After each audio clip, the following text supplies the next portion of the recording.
Salut à tous, c'est Cantinator, bienvenue dans cette nouvelle vidéo. Aujourd'hui, on va parler de marketing de réseau. C'est un sujet que je voulais vraiment traiter avec vous parce que ce modèle d'affaires est en train de s'imposer comme étant l'entreprise du 21e siècle. Ce système a vu le jour aux États-Unis dans les années 40 et connaît aujourd'hui une croissance fulgurante partout dans le monde et ce depuis les années 90. Dans la première partie de cette vidéo, on va définir clairement ce qu'est le marketing de réseau. Je vous donnerai également quelques chiffres le concernant. Puis dans la seconde partie, on va voir que les entreprises de marketing de réseau vont nous permettre de faire la transition entre l'esclavage économique et la liberté financière, et cela sans prendre trop de risques financiers. Et enfin, dans la troisième partie, je vous dévoilerai l'entreprise de marketing de réseau que j'ai choisie pour atteindre cet objectif.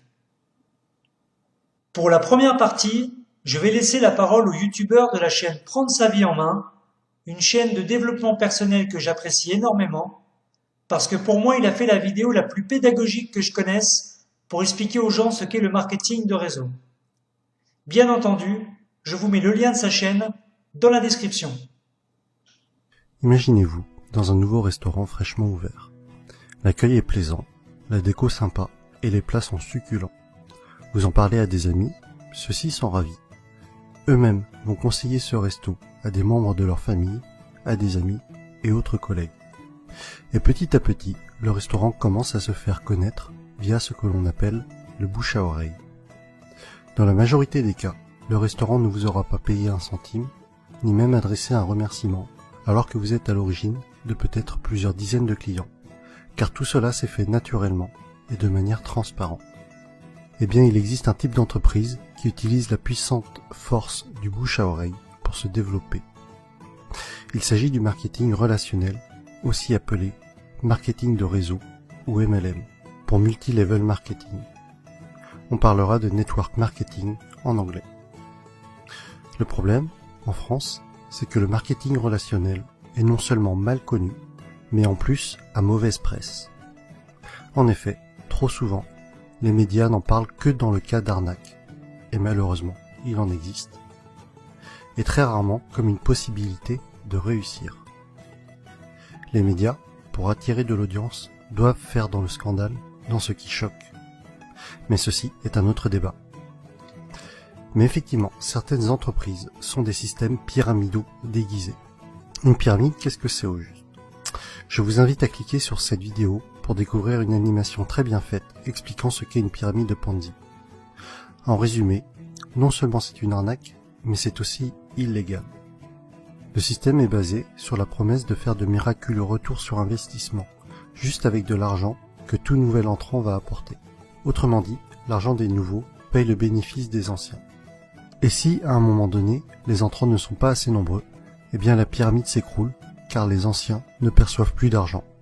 Ce qui est important à comprendre est que lorsque vous entrez dans une entreprise de marketing relationnel, vous êtes avant tout le distributeur d'un produit réel, le représentant d'une marque. Sans produit, ou avec un produit fictif, on rentre alors dans un système pyramidal. D'autre part, dans une pyramide, les anciens sont forcément plus riches que les nouveaux. Dans le MLM, même si plus vous rentrez tôt, plus vous êtes avantagé, cela ne garantit pas du tout votre succès. Un nouveau filleul peut très bien mieux développer son affaire et faire mieux que son parent. Ainsi, dans une entreprise de marketing relationnel, tout le monde est au même stade au début. Mais plus elle va grossir et plus elle va avoir d'impact et être puissante. C'est vraiment la force du réseau qui fait qu'une MLM est puissante. Et Robert Kiyosaki insiste vraiment sur ce point dans le livre « L'entreprise du 21e siècle ». Le pouvoir n'est pas dans le produit, mais dans le réseau. Pour en revenir à ce que l'on évoquait au début de la vidéo, le bouche à oreille est le principal véhicule de communication d'une société de marketing relationnel, si bien qu'il n'y a pas ou peu de publicité. Et ce budget pub, qui est souvent faramineux pour les grandes entreprises, est reversé aux distributeurs et ou consacré à l'amélioration du produit, qui en général est excellent. Lorsque vous vous lancez dans le MLM, vous êtes parrainé par une personne, et ensuite c'est comme si vous étiez votre propre patron et que vous aviez créé votre entreprise. Votre but et votre source de revenus vont être de deux types. Soit en parlant du produit autour de vous et en le revendant, soit en parrainant d'autres personnes qui elles-mêmes vont devenir distributeurs. Ainsi, le plus efficace est pour que votre entreprise soit réussie, tout ce que vous faites doit être duplicable. Votre filleul doit avoir les outils pour développer lui aussi son réseau. Dans tous les cas, ce qui est important à retenir est que le succès est partagé. Si votre filleul échoue, vous échouez d'une certaine façon. Votre succès est complètement tributaire du succès des personnes que vous aidez, de vos filleuls et des filleuls de vos filleuls. L'accent doit être mis sur le déploiement de votre réseau et pas sur les ventes directes. Ainsi, ceux qui réussissent le mieux en MLM ne sont pas les vendeurs ou les commerciaux, mais plutôt les personnes pédagogues, les profs et les formateurs. Et personnellement, autant je trouve la réussite personnelle gratifiante, autant aider les autres à réussir l'est encore plus. Autre sujet que je trouve intéressant, c'est que votre entreprise grandit avec vous. Vous gagnez de l'argent en apprenant et en appliquant les méthodes de vos parrains et de votre upline. C'est le terme indiquant les personnes antérieures à vous dans la vie du MLM. Autre point fort du marketing de réseau est que pour devenir distributeur, cela demandera en général un faible investissement financier au départ, contrairement à la majorité des créations de nouveaux business. Aujourd'hui, si vous comptez ouvrir une franchise du type McDo, Subway ou Starbucks, il vous faudra probablement plusieurs centaines de milliers d'euros, alors qu'en MLM, cela vous demandera la plupart du temps quelques centaines d'euros. Ensuite, tout est préparé pour vous. Vous allez avoir votre propre boutique en ligne, tout un tas de plans de formation pour vous, mais aussi pour vos filleuls, ainsi que différents kits de présentation. Un autre point essentiel, et qui pour moi m'attire beaucoup, les entreprises de marketing relationnel offrent des paliers au niveau de leur plan de compensation. Pour être plus précis, à partir d'un certain nombre de filleuls, et sans compter les éventuelles primes bonus, vous allez toucher un revenu résiduel, encore appelé revenu hors exploitation, c'est-à-dire un revenu passif. Les bonnes MLM sont donc de formidables véhicules vers l'indépendance financière de fait de ce revenu passif engendré par le parrainage d'autres personnes. Je rajoute que les MLM sont un type d'entreprise qui a une croissance des plus fulgurantes à l'échelle mondiale ces dernières années. Aux USA, ça a vraiment explosé depuis les années 90. Et avec Internet, c'est encore plus facile d'augmenter son réseau qu'auparavant. De plus, c'est une activité que l'on peut tout à fait démarrer sur notre temps libre pour un revenu complémentaire au début. Il faudra alors se déclarer en auto-entrepreneur avec le statut de VDI, c'est-à-dire vendeur à domicile indépendant. J'insiste tout de même sur le fait de bien vérifier un certain nombre de points avant de vous engager dans une entreprise de marketing relationnel, afin de ne pas tomber sur une pyramide Ponzi déguisée. Voici le type de questions qu'il faut vous poser avant de vous engager dans une entreprise de ce type. Est-ce qu'il y a des bureaux réels? À quels endroits géographiques? Se trouve-t-il dans des paradis fiscaux? Quel est l'historique de l'entreprise? Quelle est la réputation de cette entreprise? Quels sont les avis d'autres personnes sur celle-ci? Je vais vous donner quelques détails qui vont vous permettre de comprendre l'impact de cette affaire. Entre 1890 et 1990, sur 100 ans, d'accord, il y a à peu près dans le monde 3 600 000 personnes qui sont devenues millionnaires. D'accord? En 100 ans. Dans le monde. Entre 1991 et 2001, on a doublé ce chiffre. On est passé à 7 200 000. Ça fait, ouais, à peu près doubler ce chiffre. Parce qu'il y a 10 ans et l'autre il y a un siècle. Ouais. C'est-à-dire qu'on a fait en 10 ans l'équivalent de ce qu'il y a un siècle. C'est des vrais chiffres, ça. Hein. Ensuite, d'ici 2015, c'était entre 2001 et 2015, d'accord, on attend 18 600 000 personnes qui seront devenues millionnaires. Et 85% de cette population le sera liée au marketing de réseau. Ça fait 40 ans que ça existe. Mais depuis ces 10 dernières années, ça a pris un essor considérable dans le monde. Le chiffre d'affaires qui est généré dans le monde par le marketing de réseau, c'est absolument colossal. J'ai d'autres trucs que je pourrais vous montrer sur l'impact. Donc ça en fait, du coup, le meilleur ascenseur social pour ces 10 prochaines années. En France, le marketing de réseau a généré en 3 ans plus de 100 000 emplois. Je parle de gens qui payent des cotisations. Je ne te parle pas des gens qui ont lancé et qui font rien. 100 000 emplois en 3 ans. C'est l'entreprise la plus performante. Et c'est pour ça qu'il y a 2 ans, l'État a, avec le soutien de notre a mis le paquet pour restructurer légalement le développement du marketing de réseau. Parce qu'ils se sont rendus compte que ça avait un impact énorme. Ils ont mis une énorme priorité là-dessus. Il y a des droits, il y a des accords qui sont passés avec l'État, avec la recherche d'emploi. Enfin, je vous les montrerai après. Pour la seconde partie, je vais laisser la parole à Robert Kiyosaki, tout simplement parce que c'est l'un des coachs les plus réputés dans le domaine de la liberté financière. Il fait également partie des gens qui recommandent le marketing de réseau pour s'affranchir de l'esclavage économique. Je vous conseille de bien regarder cette deuxième partie, car c'est pour moi la plus importante de cette vidéo. Ensuite, comme promis, je vous dévoilerai l'entreprise de marketing de réseau que j'ai choisie. Expert en finance, éducateur, investisseur prospère et auteur à succès, Robert Kiyosaki est sur le point de vous transmettre l'information dont vous avez besoin afin de mettre en place un plan concret et réalisable pour bâtir et faire croître la richesse. Kiyosaki est l'auteur à succès de plusieurs livres dont Père riche, Père pauvre. À ce jour, la série s'est vendue à plus de 20 millions d'exemplaires à travers le monde. Aujourd'hui, Kiyosaki partage sa formidable sagesse avec vous, comme l'a fait son père riche avec lui. Cette information peut vous faire passer d'avoir à travailler pour votre argent à faire travailler votre argent pour vous. Cette information peut vous rendre libre. L'histoire de Père riche, Père pauvre est en réalité l'histoire de deux pères avec deux sens des valeurs différents et des conseils complètement différents.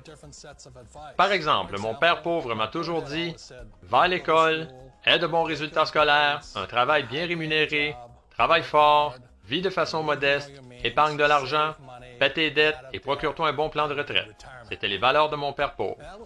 Mon père riche lui disait « Tu ne deviendras probablement pas riche de cette façon car très peu de gens le deviennent en suivant cette méthode. » Regardez la valeur du dollar au cours des 40 dernières années.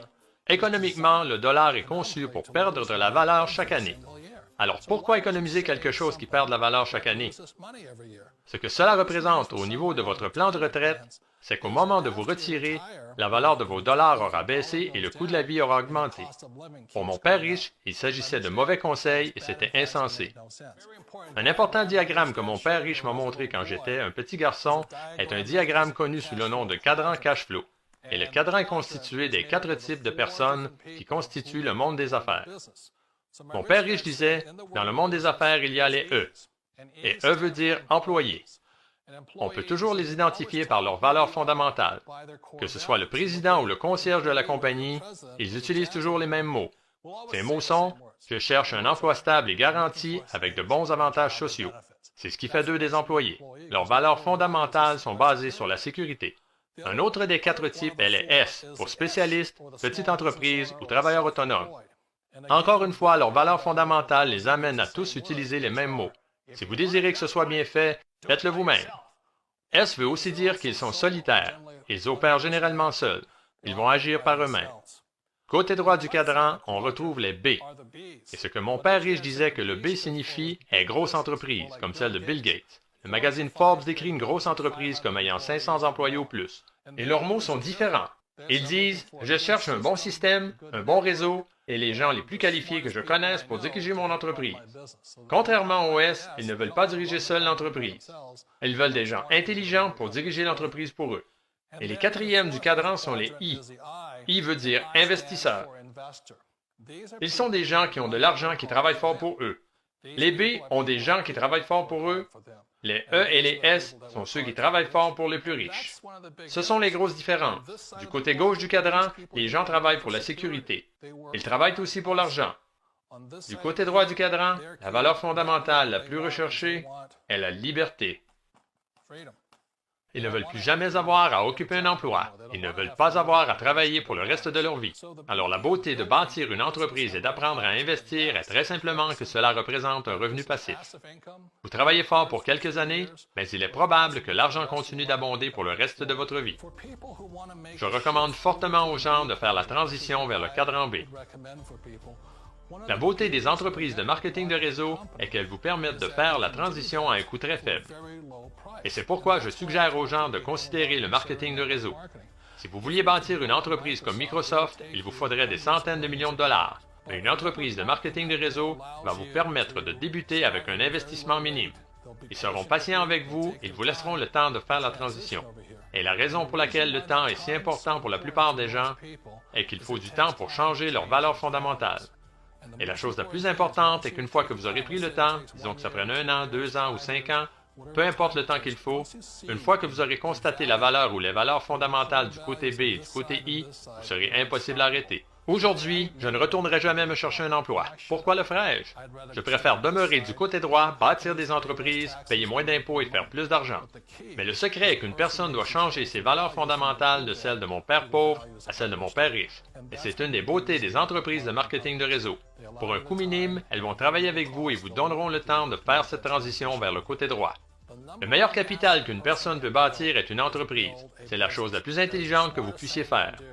L'entreprise va travailler avec vous pour que vous développiez les aptitudes d'affaires qui vous rendront riche. Rappelez-vous toujours que ce n'est pas l'argent qui vous rend riche, ce sont les aptitudes d'affaires. Et c'est pourquoi c'est une entreprise parfaite. Ils vous laisseront le temps dont vous avez besoin afin d'acquérir ces aptitudes. Ensuite, vous les aurez pour la vie. Ce n'est pas une formule pour être riche rapidement. Ça ne se fera pas en une nuit. Je me rappelle encore quand j'ai fait cette transition. C'était en 1978, quand j'ai complètement quitté mon emploi et que j'ai dû dépendre de l'entreprise que je bâtissais pour me supporter. Donc, je comprends la peur. La chose la plus importante à se rappeler est ceci: il y a 2 types de personnes dans le monde. Il y a ceux qui vous diront « Vous n'y arriverez jamais ». Je me rappelle tous mes amis et toute ma famille me disant « Tu es stupide, ne fais pas ça ». Et le deuxième type de personnes, ceux qui vous diront « Vas-y, tu peux y arriver, ne t'en fais pas, nous sommes derrière toi ». Nous savons tous que le monde a changé, mais parfois la chose la plus difficile à changer est nous-mêmes. Il vous laisse le temps dont vous avez besoin pour effectuer le changement de vos valeurs, de vos émotions et de votre mentalité afin de parvenir à passer du cadran de gauche au cadran de droite. Je pense que c'est énorme. C'est une façon noble, élégante et conciliante de vous supporter dans votre changement de vie. Alors rappelez-vous, les changements provoquent toujours des appréhensions. Malgré cela, quelque chose nous dit que nous devons faire ces changements.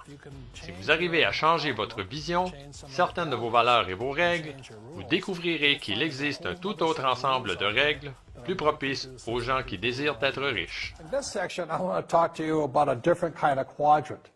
Years ago, I found out there was 4 kinds of people in the world. You know, one type are people who must be right. These people know all the right answers. They went to school, they know everything. You can't tell them anything. This is not a good business for them because their minds are too set. Another kind of person is a person who must be comfortable. You know, the house could be on fire, but they're still watching TV, eating a hot dog, watching what's going on in the world. These people are toast because the world economy is not coming back. The world economy has moved on. And people who need to be comfortable will probably be left behind. So the people who need to be comfortable, you probably shouldn't talk to them because you only make them uncomfortable. And they're probably not going to make the move because number 1 priority is being comfortable. Another kind of person is a person who must be liked. You know, they want to please everybody. This is probably not the business for them either. You know, because they want somebody else's approval. They want to be the good little boy or girl saying, I did the right thing, didn't I? You like me, don't you? And so they'll probably not be successful in the 21st century because they'll probably want to be liked by people who have to be right, and people want to be comfortable. All right, good, be comfortable. All right, you're very right. You know, that's probably being liked. But the business for the people of the 21st century are people who must win. And that's where I am at. One of the best things I was taught in the Marine Corps and at military school is not how many times you get knocked down, it's how many times you stand up. When somebody knocks you back, what do? Oh, you hurt my feelings. You'll probably not be successful. The world will probably pass you by. Because as I said,